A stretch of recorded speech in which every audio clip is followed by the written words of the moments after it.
Hello students, welcome to my YouTube channel tutorial classes by Garima Singh. हम लोग यहाँ पे पढ़ रहे हैं अप्लाइड मैथमेटिक्स 1। ये यूपी वाले बच्चों की मैथ्स है, पॉलिटेक्निक का कोर्स है और डिप्लोमा फर्स्ट ईयर की मैथ्स है और फर्स्ट सेमेस्टर की मैथ्स है। और इसमें हम लोगों का पहला टॉपिक है अर्थमेटिक प्रोग्रेशन, हिंदी में बोलते हैं इसको समांतर श्रेणी। तो आइए देखते हैं, इसका हमारा फर्स्ट क्वेश्चन है आज का। Find 3 such numbers which are in AP and sum of first and third term is 12. Product of first and second term is 24. तो जो चीज़ें हमको गिवन होती हैं उससे हम क्वेश्चन को सॉल्व करना शुरू करते हैं। और क्या हमको फाइंड करना है? 3 नंबर्स हमको फाइंड करने हैं जो AP में हैं। 3 ऐसे पद निकालने हैं जो समांतर श्रेणी में हैं। ठीक है, तो आइए देखते हैं। सबसे पहले गिवन क्या है हमें? Sum of first and third term is 12। आपको पता है कि एपी में अगर जो नंबर्स होते हैं तो फर्स्ट टर्म हमारा क्या होता है? लिखिए, फर्स्ट टर्म होता है हमारा ए, सेकेंड टर्म होता है हमारा a plus D, third term होता है हमारा a प्लस 2d। ये हमें कैसे पता है, कैसे निकाला हमने? क्योंकि हमारे पास फॉर्मूला होता है an। अगर AP में अर्थमेटिक प्रोग्रेशन में अगर n टर्म्स हैं तो nth टर्म के लिए फॉर्मूला होता है हमारा an is equal to a plus n minus 1b। अब अगर हमें फर्स्ट टर्म चाहिए तो हम n की जगह क्या पुट करेंगे? 1। तो a1 हमको मिल जाएगा। तो क्या आ जाएगा? जहाँ जहाँ n है वहाँ वहाँ 1 पुट कर दीजिए। अब देखिए 1 माइनस 1 0, 0 का मल्टीप्लाई d से करेंगे तो 0 हो जाएगा। तो a1 हमें क्या मिल गया? a। फर्स्ट टर्म हमें क्या मिल गया? a। अब देखिए, अगर आपको सेकेंड टर्म निकालना है तो n की जगह क्या पुट करेंगे? 2 माइनस 1 d। तो हमें मिल जाएगा a प्लस 2 में से 1 माइनस करेंगे 1 बचेगा, 1 का मल्टीप्लाई d से करेंगे d आएगा, a प्लस d। ये हमें मिल गया सेकेंड टर्म। इसी तरीके से हमें थर्ड टर्म मिलेगा जब हम n की जगह इस फॉर्मूले में 3 पुट करेंगे। तो ये आपको याद भी होना चाहिए कि भाई आप इतनी बार निकालोगे तो आपको याद ही हो जाएगा ये कि फर्स्ट टर्म a है, second a plus D, third a plus 2d। तो इसको आप क्या लिख सकते हो? a1, a2, a3। ठीक है। अब देखिए, गिवन कंडीशन में लिखा हुआ है first and sum of first and third term is 12। तो फर्स्ट टर्म हमारा क्या है? a, सेकेंड है a प्लस b, नहीं थर्ड बोला गया तो थर्ड लिखिए a प्लस 2d। इसका सम क्या है? 12।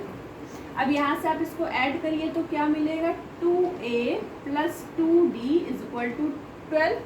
2 कॉमन ले लीजिए, a plus d is equal to 12। 2 से डिवाइड कर दीजिए तो a plus d is equal to 6। ये आपको पहली इक्वेशन मिल गई।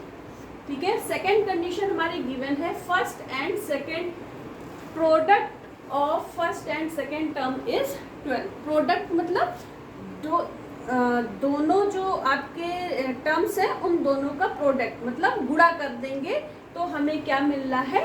24 मिल रहा है। तो देखिए, फर्स्ट एंड सेकेंड टर्म की बात की गई तो फर्स्ट है हमारा a इंटू सेकेंड है हमारा a plus d is equal to क्या दिया हुआ है? 24। ठीक है। अब हमें ये दी हुई है value a plus d is equal to 6। तो हम यहाँ लिख सकते हैं from equation 1 a into a plus d की जगह क्या लिख सकते हो? 6 लिख सकते हो इज इक्वल टू 24। तो ये है 6a इज इक्वल टू 24।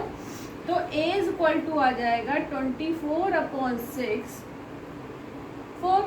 तो a की वैल्यू हमको क्या मिल गई? 4। अब क्या लिखोगे? अगर आपको d की वैल्यू चाहिए तो a इज इक्वल टू 4 कहाँ पे वैल्यू पुट करोगे, इक्वेशन 1 में, तो वहां से हमको d की वैल्यू मिल जाएगी। तो यहाँ लिखो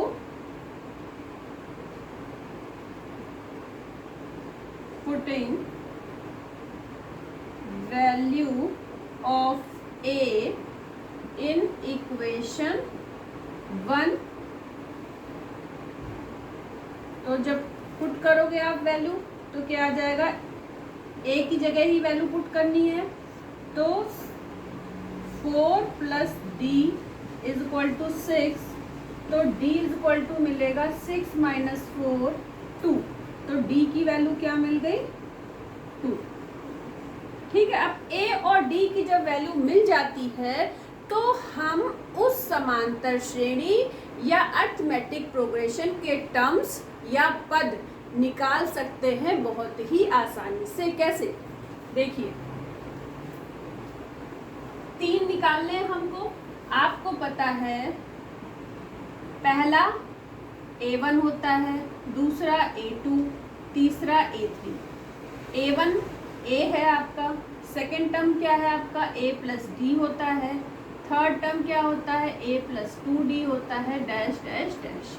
अब देखिए तो a हमने क्या निकाला है 4 रख दीजिए, a plus D 4 plus 2 6, a plus 2d तो 4 प्लस 2d, तो 2 इंटू 2 यहाँ 4 हो जाएगा और ये 4 है तो 8 डैश डैश डैश।